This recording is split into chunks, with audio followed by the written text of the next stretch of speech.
Hello, everybody, and welcome to Sit Down Heaux. Let me talk to you real quick. I'm your host, Christin, here on Afrovibes TV. And I have to tell you guys, I'm super excited about today's guest. If you are here in Houston, Texas, and you're in these H-Town streets and you're outside to any capacity, if you have not met Mark Tolson, then you are not in these streets at all to the right places, okay? He is one of the top big zaddies of Houston, one of the biggest entrepreneurs, one of the most fashionable and flyest people that I know, and also my dear friend of almost 20 years. Let me introduce you guys to Mr. Markus. What's up, what's up, what's up? Appreciate you having me on the show. Yes, indeed. I was so excited about this just because me and Markus, if you know me in real life, we're such close friends. We do a lot of things together. Our kids are friends, and we've not only spent a lot of personal time together, we also made a lot of money together for a very long time. Absolutely. But you're looking very well, Mr. Tolson. Thank you. You're looking very moisturized, edge, looking good, teeth bright and white. You know what I'm saying? I might sweat a little here, and he's my homeboy, but sometimes I twinkle on the side gets me. I mean, if I wasn't me, I probably would too. If I was. No lie told, right? So I'm so happy to have all you back here with me again today. And, I like to talk to you, hoes. And what I want to talk about today is, especially after last week when I had one of those pop the balloon niggas on my show, Brian, which I love to death. We started talking about all the dating and whatnot. So I want to keep with that topic and continue to talk about dating, right? And with myself, I know that I'm a very eligible bachelorette in these H-Town streets, as well as Markus. So I wanted to get both sides. I'm a bachelor, not the ed part. Yeah, okay, he's a he's a boy and I'm a girl, right?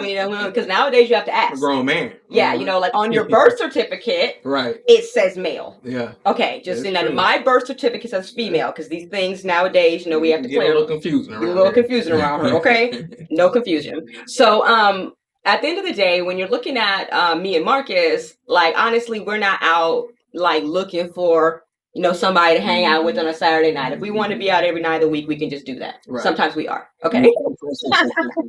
So only in the right places though. Only in the right places, exactly, right? We ain't in those little weird spots, okay? Yeah. So I wanted to talk about dating preferences, but very specifically deal breakers in dating. Right? Now I feel like dating is such a huge thing. There's so many dating shows, dating apps, dating books, and I feel like one of the biggest things that people sometimes even have a fear of really telling people is you don't have what it is that I desire. Right.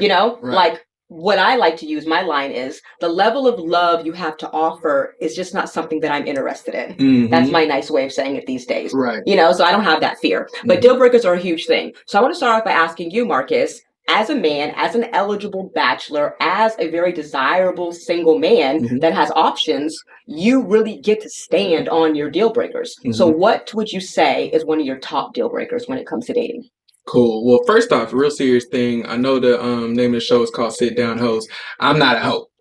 Whether it's Papa Doe, you want to spell it in Papa Does or the regular hoes, the 304s, I ain't none of that. You know what I'm saying? Today. No. No, I'm messing with you.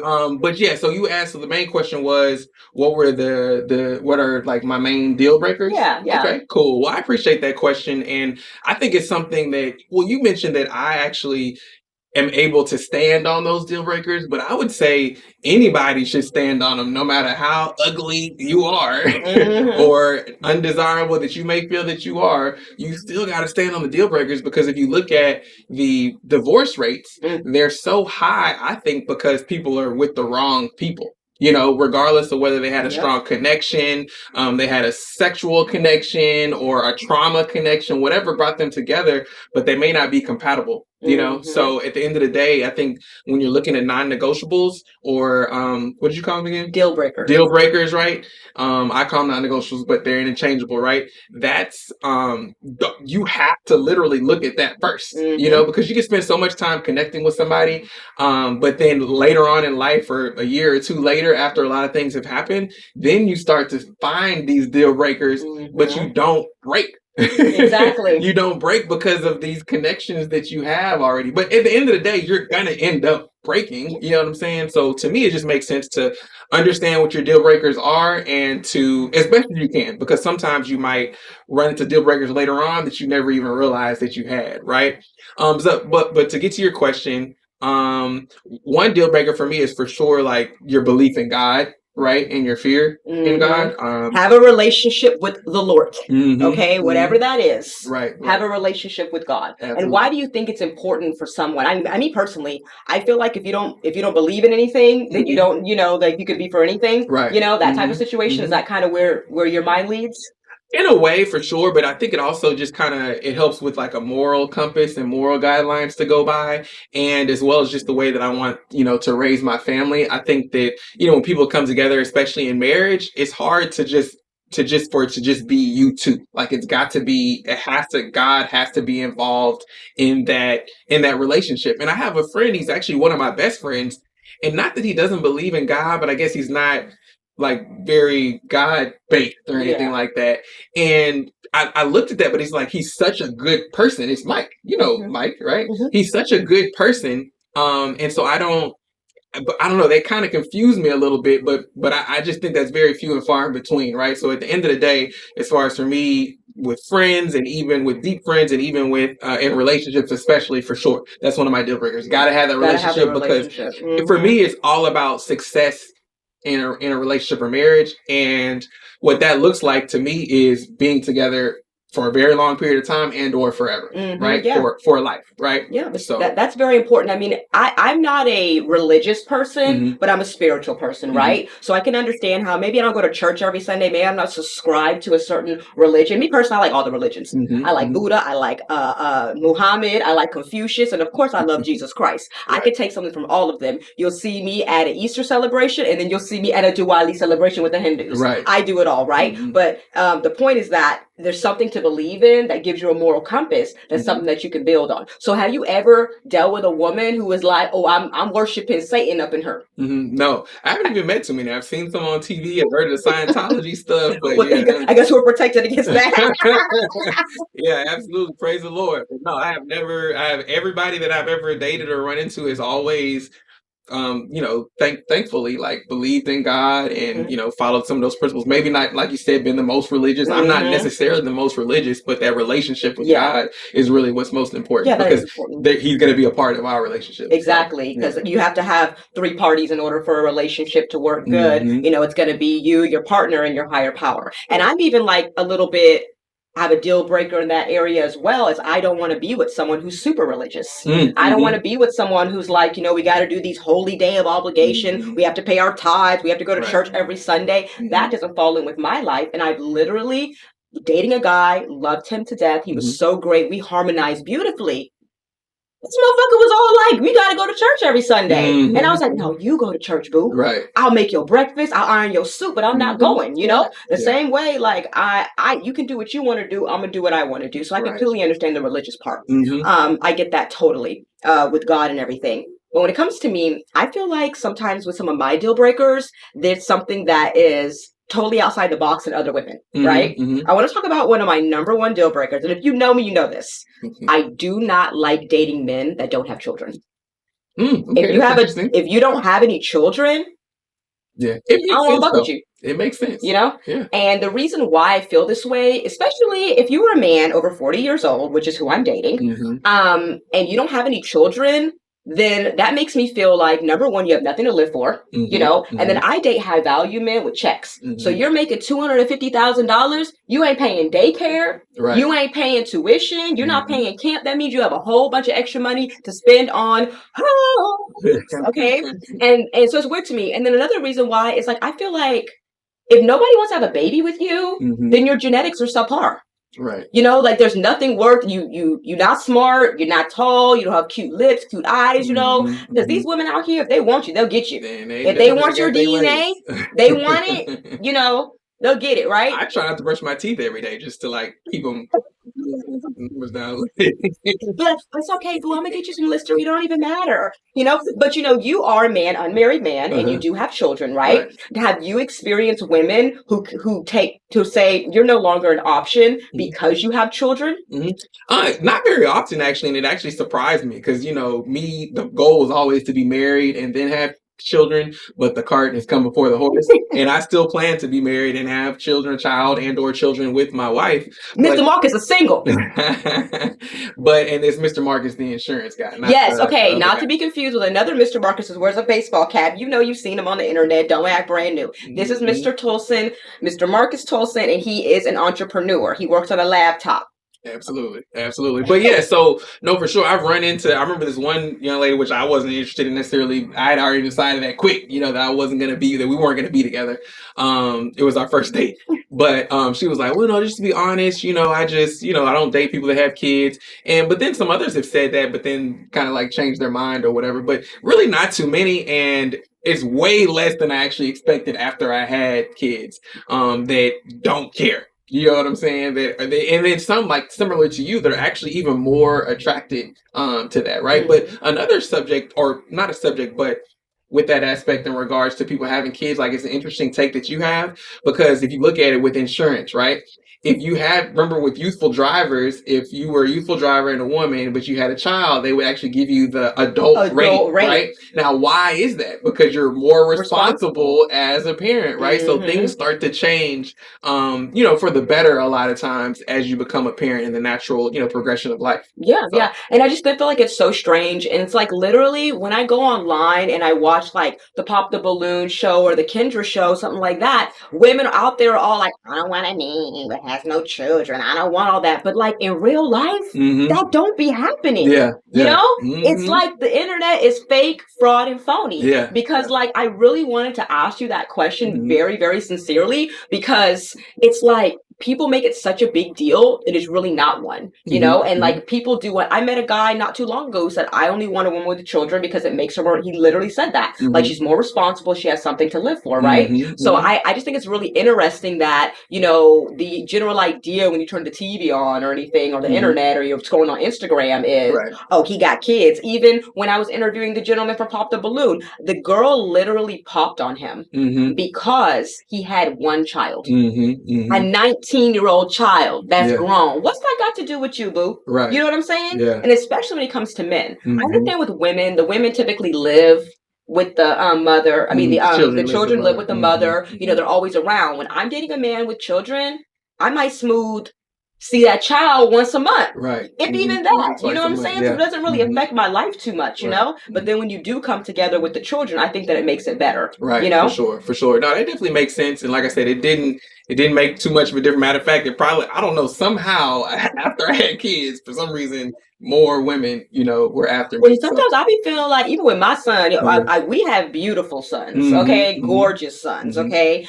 Shout out to our baby mamas and baby daddies and everything. We thank you for helping us make these beautiful children. But I feel like when dudes be seeing my son, they be like, oh, I want one. She gonna give me a little good, I got the good genes. Good genes, and be so far. Yeah, my son, he's very tall. He got this long, beautiful curly hair. And I feel like people be looking like I want to get me one too. Yeah. So maybe that's, part of the appeal, why women look at you more. And then also too, when someone interacts with you and they do see that you're a good father and you take care of your kids, it makes a difference. It translates mentally like he'll take care of me too. Oh, okay. I hadn't thought about that. I just thought about if they have kids, if they ever have a child with me and we get married and have a child, then they know that I would then be a good father, But speaking of the children, and deal breakers, right? Like for me, I may be a little bit of a hypocrite because that's a deal breaker for me. If somebody has 2 children, then it's a deal breaker for me, right? So that's a little hypocritical because I actually have 2 children, right? No. But at the end of the day, like whatever somebody's deal breaker is, that's their deal breaker. So if somebody says they only want to have, don't want to be with somebody that has kids, I completely respect it. And I don't even feel hurt, disrespected, or bothered by it. It's like, thank you for helping me to understand that we're not supposed to be together faster. You what it is what it is, like you definitely just have to set your deal breaker, put it out there. But that is something that we definitely have to expand on, this hypocritical ass shit, because it is, and I want to talk about it more. But what we're gonna do is take a little break. So I do want to come back and talk about this hypocritical ass shit after we take a small break to pay our bills, and we'll be right back with Sit Down Heaux. Let me talk to you real quick on Afrovibes TV.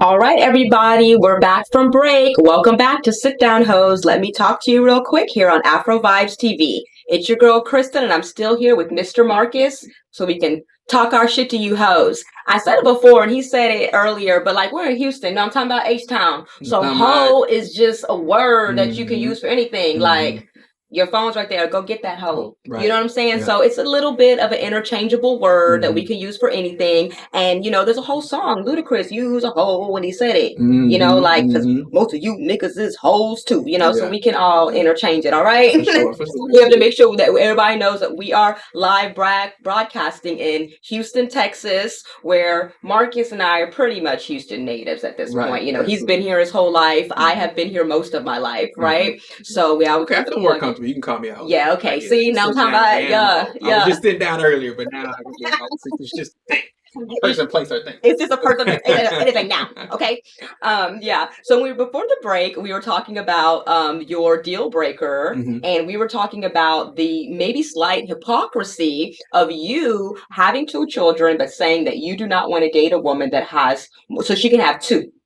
Correct. No, she can have 1. She can have one, right. Even though he has 2. Right. Okay. So I prefer none. Right. But if someone has 1, you know, it makes sense that, you know, as we get older in age, I'm probably going to run into people that have at least 1 child. Right. But the reason behind that is because, like you said, where the children are, you know what I'm saying? In most cases, like my children don't live with me. They're with me pretty much on the 1st, 3rd, and 5th weekends, as the order says. Right. And so they don't live with me, but your children are more than likely going to live with us. Yep. And if they don't, I mean, if they don't live with you, that's no judgment, because there's different situations that happen here and there. But sometimes that can be a little yellow or red flag if they don't live with you. Like what? Because normally it's pretty hard to, you know, for the man to get custody, right? So if they don't live with you, then what is the issue? But like I said, there's different instances that maybe happen that cause that, right? But at the end of the day, if I'm going to be the provider and protector, like these children who I didn't have, I may love you, but they don't share my genes. Like they're not my children, right? And they may become my stepchildren, right? But then I'm going to be their protector and provider. And it's not just about finances, because people talk about, I was talking to a lady the other day. She was like, well, with the finances, like I take care of my daughter, I do this and that. And I said, well, that's a part of it. So cool. But at the end of the day, they get in trouble, they wreck a car, they do this and that. Maybe their dad is involved and stuff like that. But this is our household. They talking back and forth to you. They getting an attitude with you.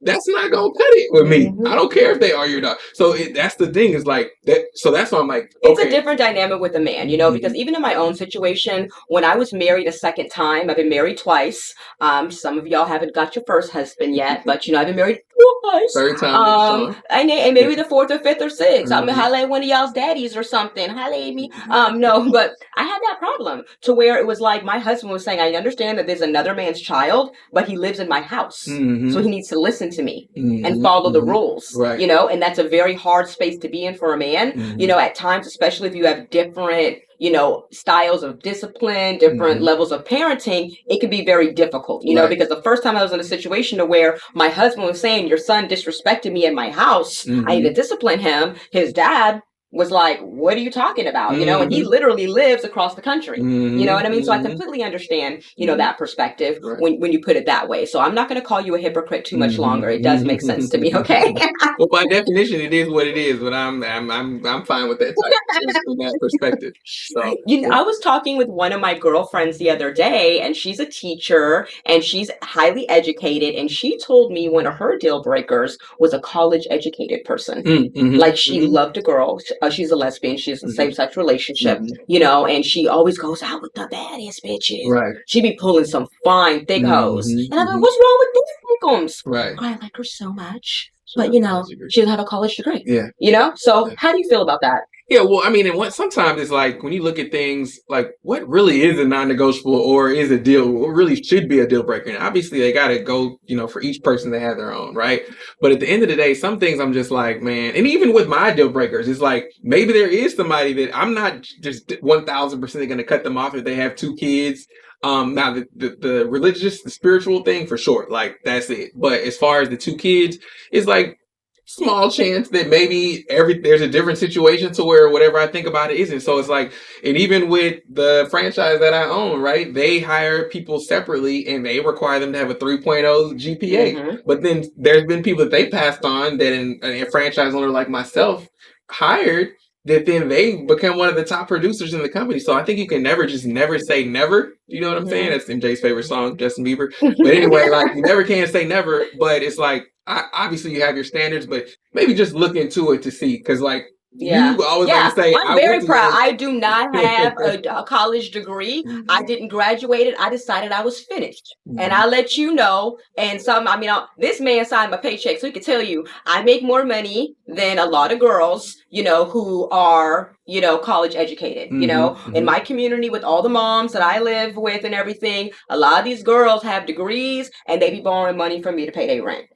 So it's not always, a situation that means, I feel like sometimes people feel like maybe you're lazy or you're not a self-starter or something like that. But I don't think that's really true. In the big scheme of things, I think you have to look at the individual and see what they're doing with their life. Sure. There's another mutual friend that we have, that started off working in a warehouse and worked his way up, and he makes a really good income and a really good life, even being like a blue collar worker, working his way up. You know what I mean? So there's different levels to it. I think it's a good filter to have for sure, but just not for it to just be a deal breaker per se, because just like your example, and it's not just about how much money you make, but also you are more educated than most people that do have a degree. I'm well spoken. I have a very large vocabulary. My diction and enunciation is immaculate, and I may speak more than one language. Twice. Yeah, that's why I've been married.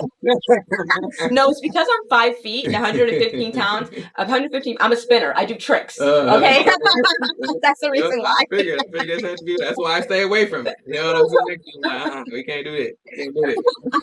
People throughout the years have literally asked me and Mark, like, why are we not married? How come we never date or anything like that? And I couldn't give you a real answer other than the fact that we met when we were young and we were different places in life and just were always friends. Well, the answer is always, we are married. We're just office married. Office married, spouses, yes. You know what I'm saying? Office spouses. It works. Yes. It works better that way. And I definitely maybe need to get a routing and account number that has your name on it so I can pay some of my bills. I got an account that's got $3 in it.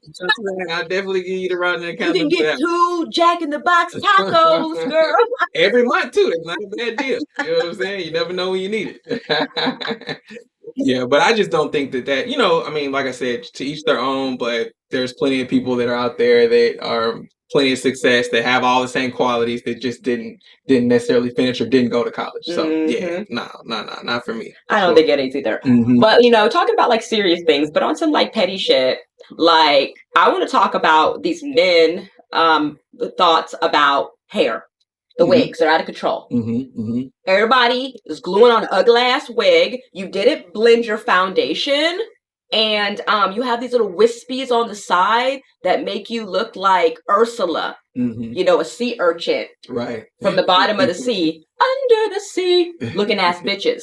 Right. So, if a girl continuously wears an ugly ass wig, is that going to be a deal breaker, or is that something that you can get over? Well, I break things into different sections. So I got priorities, and then I have not priorities. What is it? I can't think of the word right now, but it starts with a P. But preferences. So preferences, standards, and then there's non-negotiables, right, or deal breakers. And at the end of the day, I forgot what the question about the wigs. Yeah, the wigs. Yeah. At the end of the day, because they're forgetful. It's not a deal breaker, but I definitely prefer somebody that has natural everything, like as far as from the body, from the face, like for you to be able to wake up and you look good with no makeup on. Like you're describing me. I really feel like I need that and really, really want it. You know what I'm saying? It's not a non-negotiable, but it's something that I really prefer. Same thing with the hair. Like I prefer natural hair, natural everything. You know what I'm saying? So even if like you need to rock a shortcut or whatever, like keep your hair together, to me, makes a difference. So I definitely prefer not to have the wig. Now, Now, if your stuff just peeling up and all that stuff, that's gonna be a non-negotiable for me. You know, it just looks a little dirty. I just feel like, honestly, I feel like if you can't keep your wig clean, how can you keep your pussy clean?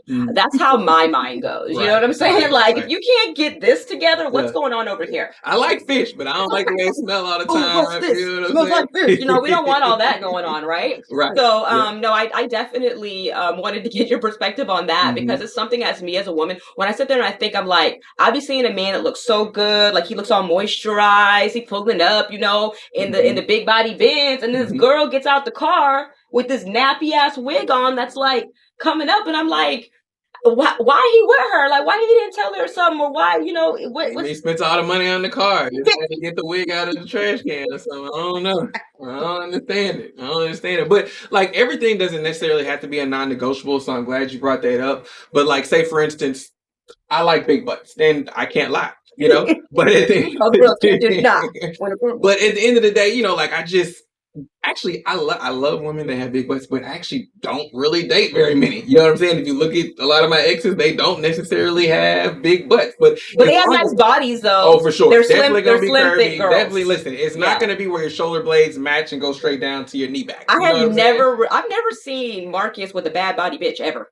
You know, like, bad body, like from a bad, you know, bad. No, like, no, I'm talking about like nasty bad. I'm talking about I've only seen Marcus with good bodied women. Right. You know, they be like slim, thick, kind of like me a little bit. Slim, yeah. Right. Yeah, So absolutely. that's the way to go. That's not a non-negotiable, but I prefer it. You know what I'm saying? So I think people really like with that. And listen, I can't tell that person who thinks that they have to have a education, but at the end of the day, you know, maybe that shouldn't be a deal breaker, you know, and it could be just what they prefer, or maybe even a standard, because a standard is something that you really push strongly for. But at the end of the day, if they have all these other things and they don't have any of your deal breakers, then it could be worth looking into, and you could be okay with it, because nobody's going to be perfect. No one's going to be perfect. Right? And preferences and some things can be changed. Like, I was dating this one guy, you know, he was great. He was just an alcoholic ass nigga. So he was looking all like dehydrated and shit. So I didn't like that shit, that he wasn't taking care of himself. So what I did is, when he came into my life, I'm like, moisturize, drink water. You know, everybody knows I like racially ambiguous men. So he was very light skinned. So I was like, put your collagen cream on, you know, do these things, because just because someone comes into your life and the way they are isn't what you prefer doesn't mean that you can't help to get them there. Something that they're open to as well. For sure. You know? You can definitely upgrade them. You know what I'm saying? Just like Beyonce said and did kind of with Jay-Z. I had to upgrade like 17 niggas. And I'm thinking about, you know what I mean? I hope bitches that I upgraded those niggas, you're welcome. Right. Right, exactly.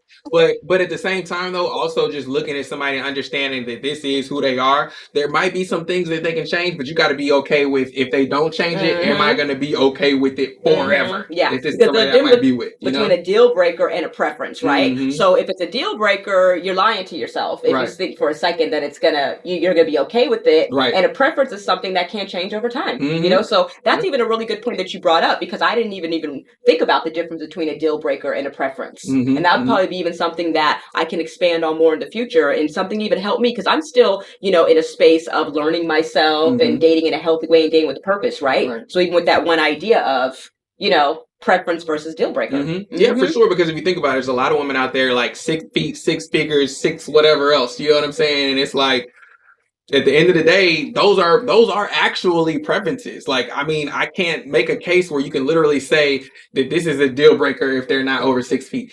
Even if there's some women that are 6 feet and 6 feet too, that still, like, they might want you to be at least close, but they will still date people that are taller, that are young, that are you know, shorter than them. You know what I'm saying? So it's like, that probably shouldn't be a deal breaker. Because and if it is, it's just like, I don't know. I just feel like, like I said, those divorce rates are so high because people are with people that they're not actually supposed to be with, but they get with them because they are 6 feet and they do have these 6 figures, or because they do have the big butt, or whatever else it is. But those are just preferences. And literally, I think that you can have a successful marriage without having any preferences. Now, you probably will have some preferences, and you probably should have a good amount of them. But at the end of the day, you start off with the deal breakers, right? And if they have any of your deal breakers, it makes no sense at all to continue moving forward in discovering if that person is for you or not. Because that's telling you that they're not, if it truly is a deal breaker. Yeah, no, that's very true. That's very true. So now that we've gotten this information, the most important thing for us to focus on for the future is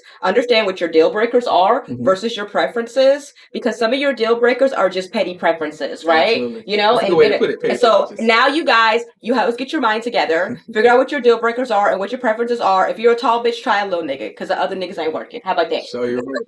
You're right. Well, no, I think it was very insightful, and I really, really appreciate you coming on and helping me talk my shit today, Marcus, and hopefully we can do it again in the future. Amen. We can do that part again. Yeah. I really thank you for coming on with me, Marcus, and helping me talk my shit. Hopefully we can do it again in the future, and hopefully he gave you hoes something to think about, right? Absolutely. And until next time, I'll catch you guys on Sit Down Heaux. Let me talk to you real quick right here on Afrovibes TV. It's your girl, Christin, signing off. Let's get it.